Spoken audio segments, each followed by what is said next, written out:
ನಮಸ್ತೆ ಕರ್ನಾಟಕ ಜಾಕಿ ವಾಹಿನಿಗೆ ಸ್ವಾಗತ. ನಾನು ರಾಜೇಶ್ ತಾಸಪ್ನವ್ರು. ಇವತ್ತಿನ ದಿನ ರಾಜ್ಯದ ಜನತೆಯ ಮುಂದೆ ಸ್ಪಷ್ಟವಾದ ವಿಷಯಗಳನ್ನು ಏನಿಡಬೇಕು ಅಂತ ನನ್ನ ತಲೆಯಲ್ಲಿ ತುಂಬ್ಕೊಂಡ್ಬಂದಿದ್ದೀನಿ. ವಿಚಾರವನ್ನು ಜನರ ಮುಂದೆ ಎಕ್ಸ್ಪೋಸ್ ಮಾಡೋದಕ್ಕೆ ಬಯಸ್ತಾ ಇದ್ದೀನಿ. ದಯವಿಟ್ಟು ಆಶೀರ್ವಾದ ಮಾಡಬೇಕು, ಅಕ್ಸೆಪ್ಟ್ ಮಾಡ್ಕೋಬೇಕು. ಇದು ಸತ್ಯ, ಇದು ಮಿಥ್ಯ. ವಿಷಯಗಳೇನೆಂದರೆ, ರಾಜ್ಯ ಮತ್ತು ಕೇಂದ್ರ ಸರ್ಕಾರಗಳು ಜನರನ್ನು ಹೇಗೆ ಶೋಷಣೆ ಮಾಡ್ತಾ ಇದ್ದವು. ರಾಜ್ಯದಲ್ಲಿ ಒಂದು ಸರ್ಕಾರ ಇರುತ್ತೆ, ಕೇಂದ್ರದಲ್ಲಿ ಮತ್ತೊಂದು ಸರ್ಕಾರ ಇರುತ್ತೆ. ರಾಜ್ಯ ಸರ್ಕಾರದವ್ರು ಏನು ಮಾಡ್ತಾ ಇದ್ದಾರೆ ಅಂದರೆ, ಕೇಂದ್ರದವರು ನಮಗೆ ಫಂಡ್ ಕೊಡ್ತಾ ಇಲ್ಲ ಅಭಿವೃದ್ಧಿಗೆ. ಕೇಂದ್ರದವ್ರು ಹೇಳ್ತಾರೆ ಸಾಕಷ್ಟು ಫಂಡುಗಳನ್ನು ಕೊಡ್ತಾ ಇದ್ದರೂ ಕೂಡ ಅವರು ಅಭಿವೃದ್ಧಿ ಮಾಡ್ತಾ ಇಲ್ಲ. ನೀವು ಅವ್ರ ಮೇಲೆ ಹೇಳ್ತಾ ಇದ್ದಾರೆ, ಅವರು ನಿಮ್ಮ ಮೇಲೆ ಹೇಳ್ತಾ ಇದ್ದಾರೆ. ಅನ್ಎಜುಕೇಟೆಡ್ ಅಂದರೆ ರಾಜಕಾರಣದಲ್ಲಿ ನಾವು ಅಷ್ಟೊಂದು ಸುಶಿಕ್ಷಿತರಲ್ಲ. ನಿಮ್ಮ ಥರ ಬೇರೆ ಬೇರೆ ಆ್ಯಂಗಲ್ನಲ್ಲಿ ಬೇರೆ ಬೇರೆ ಮುಖವಾಡಗಳನ್ನಿಟ್ಟುಕೊಂಡು ಬೇರೆ ಬೇರೆ ಬಣ್ಣಗಳನ್ನು ಮೆತ್ತಿಕೊಂಡು ಜನರ ಮುಂದೆ ನಾನು ಸಾಚ. ನೀವೆಲ್ಲರೂ ಸಾಚ ಆದರೆ ಈ ದೇಶದಲ್ಲಿ ಭ್ರಷ್ಟಾಚಾರ ಹೇಗೆ ಇದೆ, ತಾಂಡವಾಡ್ತಾ ಇದೆ. ನೀವು ಒಳ್ಳೆಯವರು ಓಕೆ, ಎಕ್ಸೆಪ್ಟ್ ಮಾಡ್ಕೊಳ್ಳೋಣ. ಹಾಗಿದ್ರೆ ಭ್ರಷ್ಟಾಚಾರ ಎಲ್ಲಿಂದ ಬಂತು? ಆಕಾಶದಿಂದ ಬಂತಾ? ಭ್ರಷ್ಟಾಚಾರ ನಡೀತಾ ಇರೋದನ್ನೇ ನಿಮ್ಮ ಕಣ್ಣು ಮುಂದೆ. ಭ್ರಷ್ಟಾಚಾರಕ್ಕೆ ಲಗಾಮು ಹಾಕದೇ ಇರುವಂಥವ್ರು ಜನರ ಅಭಿವೃದ್ಧಿಯನ್ನು ಹೇಗೆ ಬಯಸ್ತಾ ಇದ್ದೀರಿ? ನೀವು ಜನರ ಕಲ್ಯಾಣವನ್ನು ಹೇಗೆ ಮಾಡೋಕ್ಕಾಗತ್ತೆ ನಿಮಗೆ? ಭ್ರಷ್ಟಾಚಾರಕ್ಕೆ ಕಡಿವಾಣ ಹಾಕಿದಾಗ ಅದರಲ್ಲಿರ್ತಕ್ಕಂಥ ದುಡ್ಡಿನ ಉಳಿತಾಯದಿಂದಲೇ ಜನ ಕಲ್ಯಾಣ ಕೆಲಸವನ್ನು ಮಾಡಬಹುದು. ಏನು ಮಾಡ್ತಾ ಇದ್ದೀರಿ ನೀವು?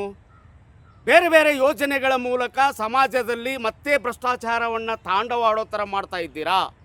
ನೀವು ವಿಧಾನಸೌಧದಲ್ಲಿ ಕೂತ್ಕೊಂಡು ಏನು ಚರ್ಚೆ ಮಾಡಬೇಕು ಅದನ್ನು ಬಿಟ್ಟಿದ್ದೀರಾ. ಬೇರೆ ಬೇರೆ ಕೆಲಸಕ್ಕೆ ಬಾರದ ವಿಷಯಗಳನ್ನು ನೀವು ಚರ್ಚೆ ಮಾಡ್ತಾ ಇದ್ದೀರಾ. ಇದನ್ನು ನಾವು ಒಪ್ಕೊಳ್ಳೋದಿಲ್ಲ. ಜನರ ಕಣ್ಣಿಗೆ ಕರ್ಟನ್ ಹಾಕಬೇಡಿ, ನೀವು ಸ್ಕ್ರೀನ್ ಹಾಕಬೇಡಿ. ಜನರು ಪಕ್ಕ ನೋಡಲಿ ನಿಮ್ಮ ಆಡಳಿತದ ಕೌಶಲ್ಯ ಹೇಗಿದೆ, ನಿಮ್ಮ ಸ್ಕಿಲ್ ಹೇಗಿದೆ, ನಿಮ್ಮ ಅಡ್ಮಿನಿಸ್ಟ್ರೇಷನ್ ಟೆಕ್ನಿಕ್ ಏನಿದೆ ಅಂತ ಜನರ ಮುಂದೆ ಎಕ್ಸ್ಪೋಸ್ ಮಾಡ್ಬೇಕು. ನೀವು ಅದನ್ನೆಲ್ಲ ಮುಚ್ಚಿಟ್ಬಿಟ್ಟು ಬೇರೆ ಥರ ಕಲರ್ ಆಗಿ ನವರಂಗಿ ಆಟ ಆಡಿದ್ರೆ ಜನ ಇನ್ಮೇಲೆ ನಿಮ್ಮನ್ನು ನಂಬೋದಿಲ್ಲ. ಉದಾಹರಣೆಗೆ, ಬಾಗಲಕೋಟ್ನಲ್ಲಿ ಸ್ಯಾಂಕ್ಷನ್ ಆಗಿರ್ತಕ್ಕಂಥ ಸಿದ್ದರಾಮಯ್ಯವರ ಮೊದಲನೇ ಅವಧಿಯಲ್ಲೇ ಸ್ಯಾಂಕ್ಷನ್ ಆಗಿರ್ತಕ್ಕಂಥ ಮೆಡಿಕಲ್ ಕಾಲೇಜ್ ಆ್ಯಂಡ್ ಹಾಸ್ಪಿಟಲ್ ಇತ್ತೀಚೆಗೆ ನೀವು ಅಡಿಗಲ್ಲನ್ನು ಹಾಕೋ ಪ್ರಯತ್ನ ಮಾಡ್ತಾಯಿದ್ದೀರಿ.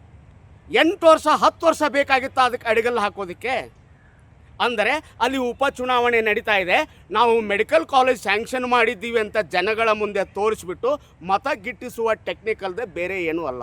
ನೀವು ಮೆಡಿಕಲ್ ಕಾಲೇಜ್ ಮಾಡಲೇಬೇಕು ಎನ್ನುವ ಇಚ್ಛಾಶಕ್ತಿ ಇದ್ದರೆ ಆವಾಗಲೇ ಆರಂಭ ಮಾಡಬೇಕಾಗಿತ್ತು ಸ್ಯಾಂಕ್ಷನ್ ಮಾಡಿದ ತಕ್ಷಣ. ಅಂದರೆ ವೋಟ್ ಬ್ಯಾಂಕ್ ಓರಿಯೆಂಟೆಡ್ ಪೊಲಿಟಿಕ್ಸ್ ಇದು. ಅದೇ ಥರ BJPಯವರು ಕಳೆದ ಬಾರಿ BJP ಸರ್ಕಾರದಲ್ಲಿದ್ದಾಗ ಅಲ್ಲಿ BJP ಪಕ್ಷದ ನಾಯಕರಾಗಿರ್ತಕ್ಕಂಥವ್ರು ಹೇಗೆ ಡಾಕ್ಟರ್ ಸುಧಾಕರ್ ಮುತುವರ್ಜಿ ವಹಿಸಿ ಚಿಕ್ಕಬಳ್ಳಾಪುರಿಗೆ ಮೆಡಿಕಲ್ ಕಾಲೇಜ್ ಆ್ಯಂಡ್ ಹಾಸ್ಪಿಟಲ್ ತೆಗೆದುಕೊಂಡು ಹೋದ್ರಲ್ಲ ಇಚ್ಛಾಶಕ್ತಿಯಿಂದ, ಹಾಗೆ ಬಾಗಲಕೋಟೆಗೆ ತಾವು ತೆಗೆದುಕೊಂಡು ಬಂದು ಮೆಡಿಕಲ್ ಕಾಲೇಜ್ ಆ್ಯಂಡ್ ಹಾಸ್ಪಿಟಲ್ ಕಟ್ಟಿದರೆ ಕೊರೋನಾ ಸಂದರ್ಭದಲ್ಲಿ ಸಾವಿರಾರು ರೋಗಿಗಳಿಗೆ ಸಹಾಯ ಆಗ್ತಿತ್ತಲ್ವ. ಕ್ರೆಡಿಟ್ ಅವ್ರಿಗೆ ಹೋಗುತ್ತೆ, ಕ್ರೆಡಿಟ್ ನನಗೆ ಬರೋದಿಲ್ಲ. ಕ್ರೆಡಿಟ್ ನನಗೆ ಬರಬೇಕು, ಕ್ರೆಡಿಟ್ ಅವ್ರಿಗೆ ಹೋಗಬೇಕು. ಬರೀ ಕ್ರೆಡಿಟ್ ಪಾಲಿಟಿಕ್ಸ್ ಇದು, ಅಭಿವೃದ್ಧಿ ಪಾಲಿಟಿಕ್ಸ್ ಅಲ್ಲ. ನಾಲಿಗೆಯಲ್ಲಿ ಮಾತ್ರ ಅಭಿವೃದ್ಧಿ ಅಲ್ಲ ಸ್ವಾಮಿ. ನಿಮ್ಮ ಮನಸ್ಸಿನಲ್ಲಿ ಜನರ ಮತ ಹಾಕಿದ್ದಾರೆ, ಅವರು ಆಶೀರ್ವಾದ ಮಾಡಿದ್ದಾರೆ. ನಾನು ಯಾವುದೇ ಎಕ್ಸಾಮ್ ಬರೆದು MLA ಆಗಿಲ್ಲ. ಜನರ ಹತ್ರ ಮತಭಿಕ್ಷೆಯನ್ನು ಬೇಡಿದ್ದೀನಿ, ನನಗೆ ಮತಭಿಕ್ಷೆಯನ್ನು ಕೊಟ್ಟು ಆಶೀರ್ವಾದ ಮಾಡಿದ್ದಾರೆ. ಲ್ಯಾಕ್ಸ್ ಟುಗೆದರ್ ಮತಗಳು ಬಂದಿದೆ. ನನ್ನನ್ನು ನಂಬಿ ವಿಶ್ವಾಸವಿಟ್ಟು ವಿಧಾನಸೌಧಕ್ಕೆ ಕಳಿಸಿದ್ದಾರೆ. ನಾನು ವಿಧಾನಸೌಧದಲ್ಲಿ ಪ್ರಯತ್ನ ಮಾಡಿ ಎಲ್ಲ ಯೋಜನೆಗಳನ್ನು ನನ್ನ ಕ್ಷೇತ್ರಕ್ಕೆ ತೆಗೆದುಕೊಂಡು ಹೋಗಬೇಕು ಎನ್ನುವ ಇಚ್ಛಾಶಕ್ತಿಯ ಕೊರತೆ 224 ಜನ ಶಾಸಕರಲ್ಲಿ ಕಾಣ್ತಾ ಇದೆ ಸ್ವಾಮಿ. JCB ಅಂದರೆ ಜನತಾದಳದವರು, C ಅಂದರೆ ಕಾಂಗ್ರೆಸ್ಸು, B ಅಂದರೆ ಭಾರತೀಯ ಜನತಾ ಪಾರ್ಟಿ. ಮೂರೂ ಅವರೇ. ಈ ಪಕ್ಷದಿಂದ ಆ ಪಕ್ಷಕ್ಕೆ ಹೋಗ್ತೀರಾ, ಆ ಪಕ್ಷದಿಂದ ಈ ಪಕ್ಷಕ್ಕೆ ಹೋಗ್ತೀರಾ. ನಿಮಗೆ ಸಿದ್ಧಾಂತ ಇಲ್ಲ, ದೇಶಭಕ್ತಿ ಇಲ್ಲ. ಚೀನಾ, ಅಮೇರಿಕಾ, ಕೆನಡಾ, ಜಪಾನ್ ಬೇರೆ ಬೇರೆ ದೇಶಗಳ ಉದಾಹರಣೆಯನ್ನು ತೆಗೆದುಕೊಂಡಾಗ ನ್ಯಾಷನಾಲಿಟಿ ಬರುತ್ತೆ, ರಾಷ್ಟ್ರೀಯತೆ. ನನ್ನ ರಾಷ್ಟ್ರ ಮೊದಲು, ನನ್ನ ರಾಷ್ಟ್ರ ಸದೃಢವಾಗಿದ್ದಾಗ ನಾನು ಮಾತ್ರ ಬದುಕಬಲ್ಲೆ, ಐ ಕ್ಯಾನ್ ಸರ್ವೈವ್, ನನಗೆ ಪೀಸ್ ಆಫ್ ಮೈಂಡ್ ಸಿಗುತ್ತೆ. ನನ್ನ ರಾಷ್ಟ್ರದ ಅಭದ್ರತೆ ಏನಾದರೂ ಉಂಟಾದರೆ ನನಗೆ ಪೀಸ್ ಆಫ್ ಮೈಂಡ್ ಇರೋದಿಲ್ಲ. ಈ ಒಂದು ಕಲ್ಪನೆ ರಾಜ್ಯದ ಮತ್ತು ದೇಶದ ಜನತೆಯ ಮನಸ್ಸಿನಲ್ಲಿ ಬರಬೇಕು. ನೀವು ಯಾವ ಕಲ್ಪನೆ ಕೊಡ್ತಾ ಇದ್ದೀರಿ? ನಿಮ್ಮ ಜಾತಿ ಬೇರೆ, ನಿಮ್ಮ ಧರ್ಮ ಬೇರೆ, ನಮ್ಮ ಭಾಷೆ ಬೇರೆ. ಉಪ್ಪಾಕಿ ನೆಕ್ಕೊಡ್ರಿ. ತಮಿಳಿಯನ್ಸು ತಮಿಳು ಭಾಷೆ ಮಾತಾಡಲಿ, ಕನ್ನಡಿಗರು ಕನ್ನಡ ಭಾಷೆ ಮಾತಾಡಲಿ, ಮರಾಠೀಸು ಮರಾಠಿ ಭಾಷೆ ಮಾತಾಡಲಿ, ಎಲ್ಲರೂ ಸೇರಿ ನನ್ನ ಭಾರತಾಂಬೆ ಅನ್ನುವ ದೇಶಭಕ್ತಿಯನ್ನು ಹೊಂದಲಿ.